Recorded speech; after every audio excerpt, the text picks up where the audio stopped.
Bismillahirrahmanirrahim. Assalamualaikum warahmatullahi wabarakatuh. Alhamdulillah, wassalatu wassalamu ala rasulillah wa ala alihi wa sahbihi wa man walah, amma ba'd.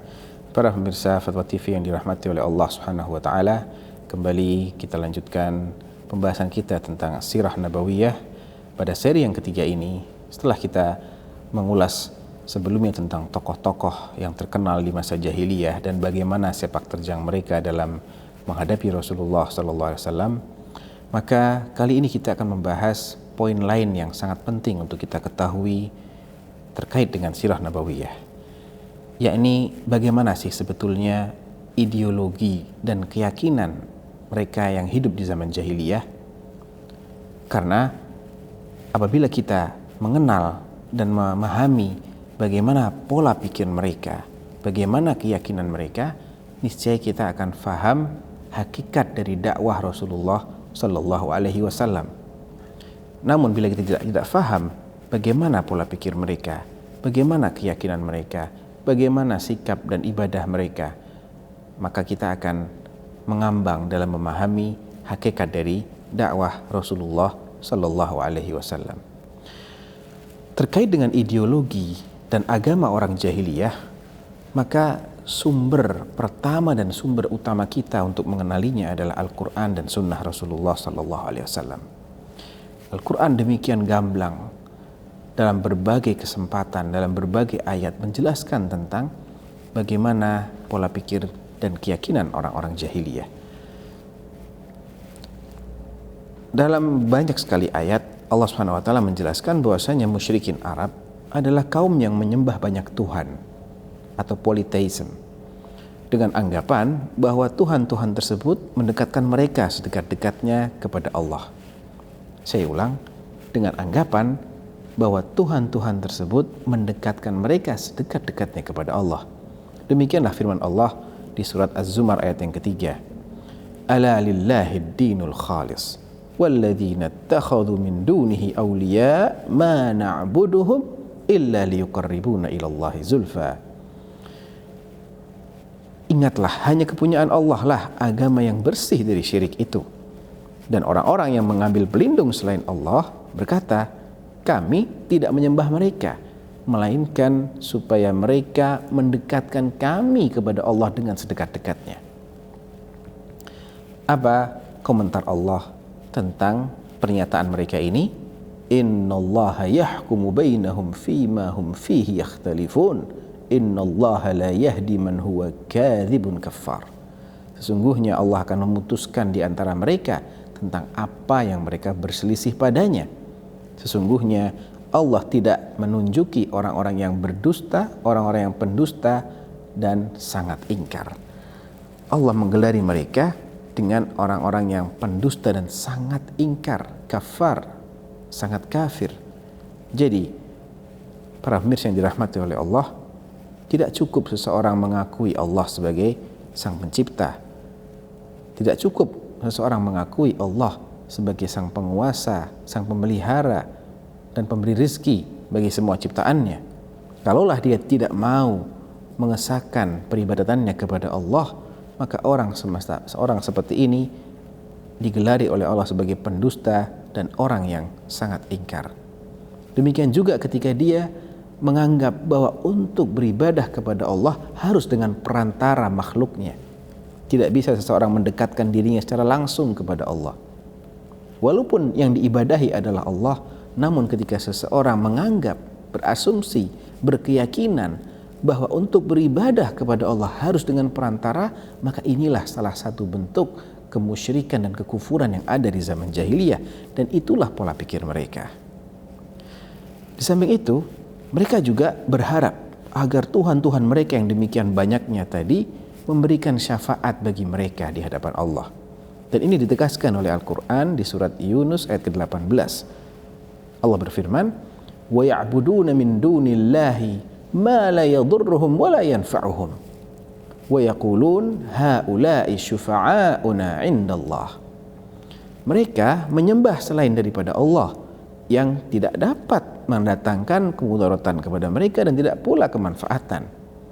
Dan mereka mengatakan, ini alasan mereka, bahwa Mereka itu yang kami sembah-sembah selain Allah itu adalah pemberi syafaat kepada kami di sisi Allah. Apa kata Allah? Qul atunabbi'una Allah bima la ya'lamu fis samawati wala fil ard subhanahu wa ta'ala amma yusyrikun. Katakan, apakah kamu mengabarkan kepada Allah apa yang tidak diketahuinya baik di langit dan tidak pula di bumi? Maha suci Allah dan maha tinggi dari apa yang mereka persekutukan itu. Dan Allah menamakan asumsi atau sikap mereka yang mengharapkan syafaat dari berhala-berhala itu sebagai kemusyrikan.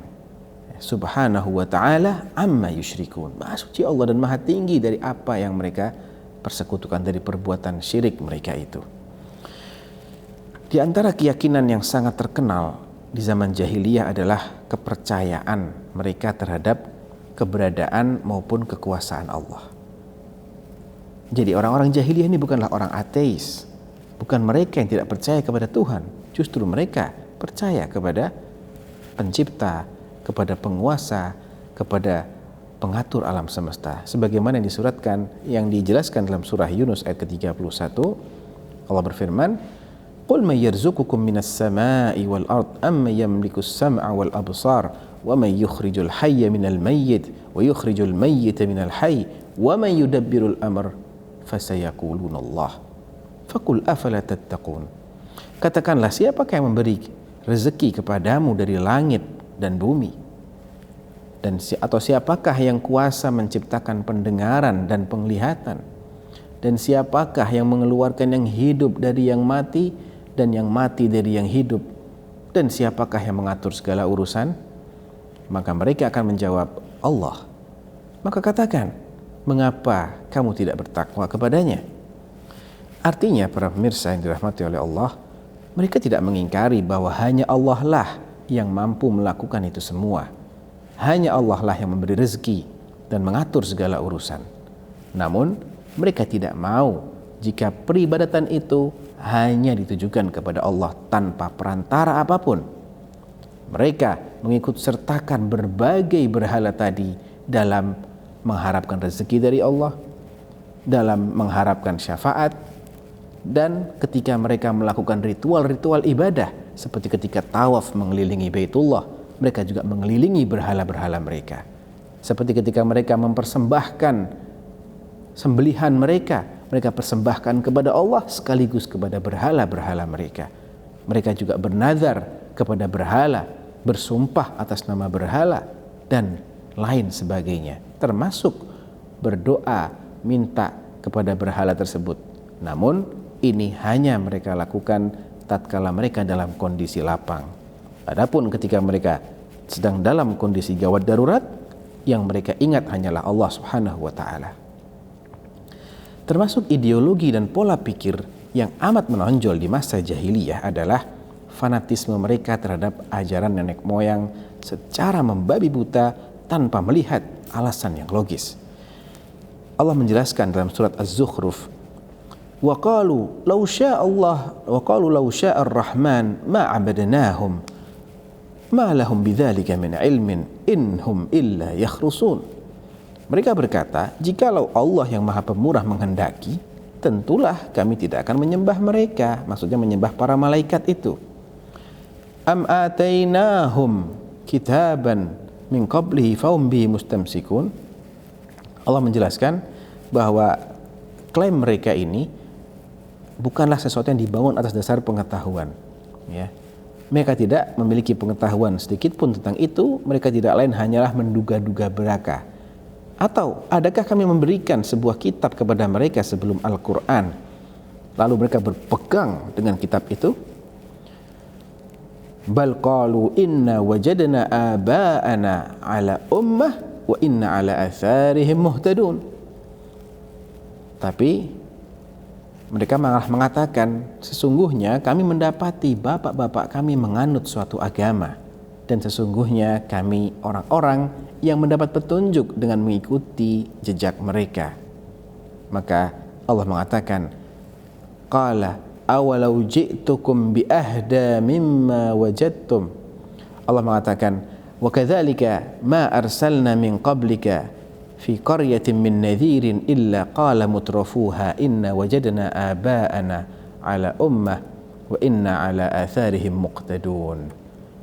Kemudian Allah mengatakan, ya, demikianlah kami tidak mengutus sebelum kamu seorang pemberi peringatan pun dalam suatu negeri, melainkan orang-orang yang hidup mewah di negeri itu berkata, sesungguhnya kami mendapati bapak-bapak kami menganut suatu agama dan kami sesungguhnya adalah pengikut jejak-jejak mereka.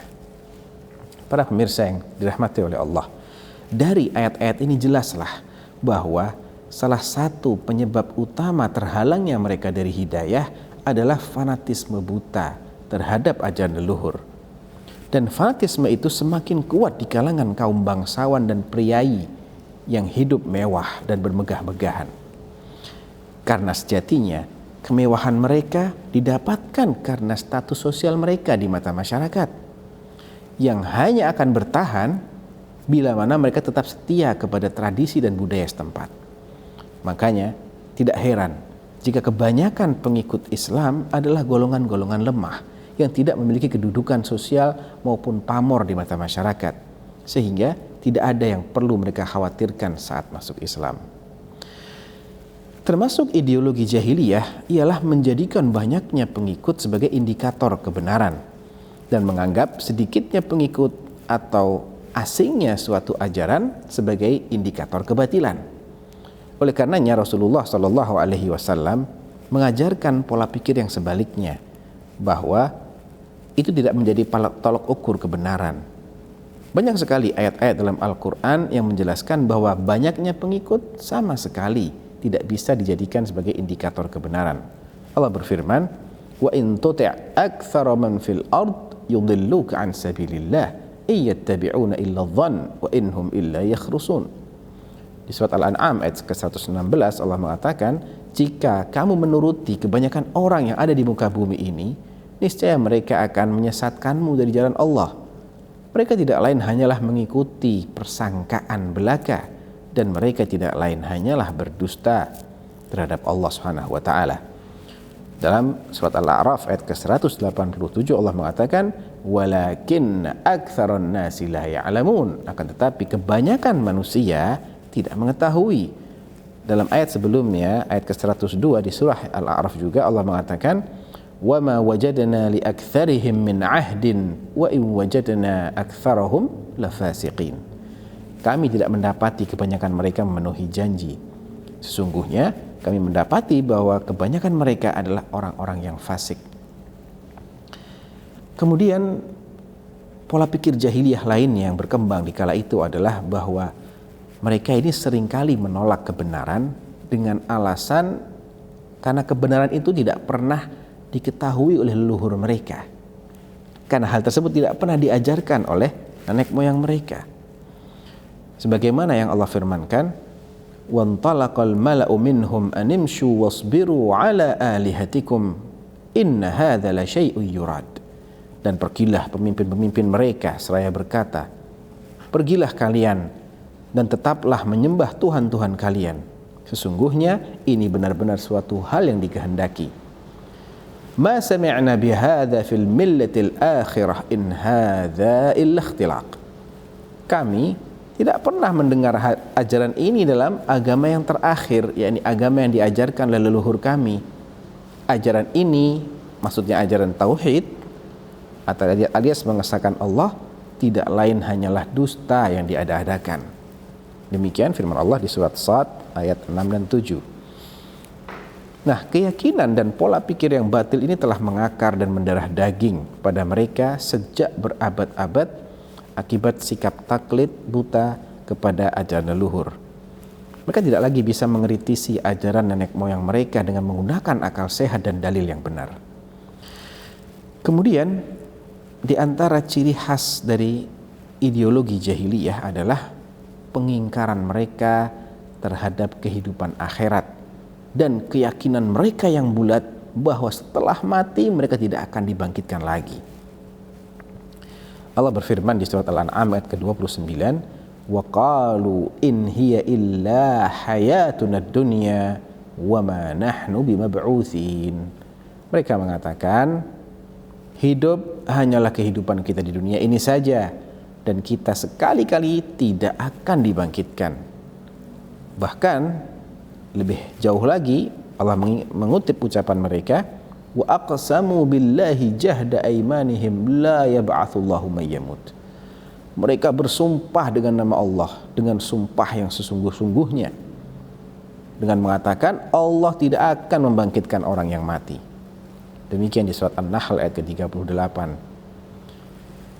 Nah, mungkin kita akan bertanya-tanya, kalau mereka memang tidak percaya kepada adanya kehidupan di akhirat, adanya balasan setelah kematian, tidak punya keyakinan sedikit pun bahwa mereka akan diberi pahala atau diberi siksa atas perbuatan mereka, lantas untuk apa mereka beribadah dan mendekatkan dirinya kepada Allah melalui berbagai macam ritual seperti tawaf, nazar, berkurban, memberi makan dan memberi minum jamaah haji dan lain-lain?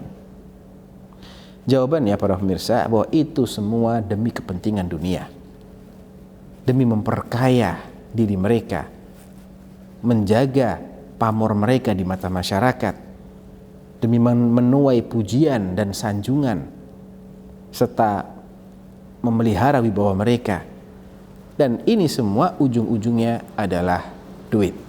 Ujung-ujungnya adalah supaya perniagaan mereka tetap lancar, pemasukan mereka tidak terganggu. Jadi walaupun secara garis besar mereka ini mengimani rububiyah Allah, mengimani Allah sebagai pencipta, penguasa, pemberi rezeki dan pengatur alam semesta, tidak berarti bahwa dalam semua aspek rububiyah mereka menerima. Tidak. Ada beberapa bagian dari rububiyah Allah yang masih mereka tolak. Seperti mereka masih menganggap bahwa turunnya hujan adalah karena campur tangan benda-benda langit. Ya. Demikian juga mereka masih mengait-ngaitkan keberuntungan dan kesialan dengan perilaku burung alias at-tatayyur. Demikian juga mereka masih mengenakan jimat, ya, merapalkan mantra-mantra untuk mengobati orang yang sakit, ya, mantra-mantra jahiliyah. Mereka juga mengklaim ada selain Allah yang dapat memberikan berkah, seperti kisah yang sangat terkenal sebuah pohon bidara yang dikenal dengan istilah Dzatu Anwat, ya, pohon yang memiliki cantolan-cantolan tempat orang-orang musyrik menggantungkan senjata mereka di sana dengan keyakinan bahwa senjata yang digantungkan di bawah pohon tersebut akan lebih ampuh. Ini adalah bentuk ngalap berkah ala jahiliyah.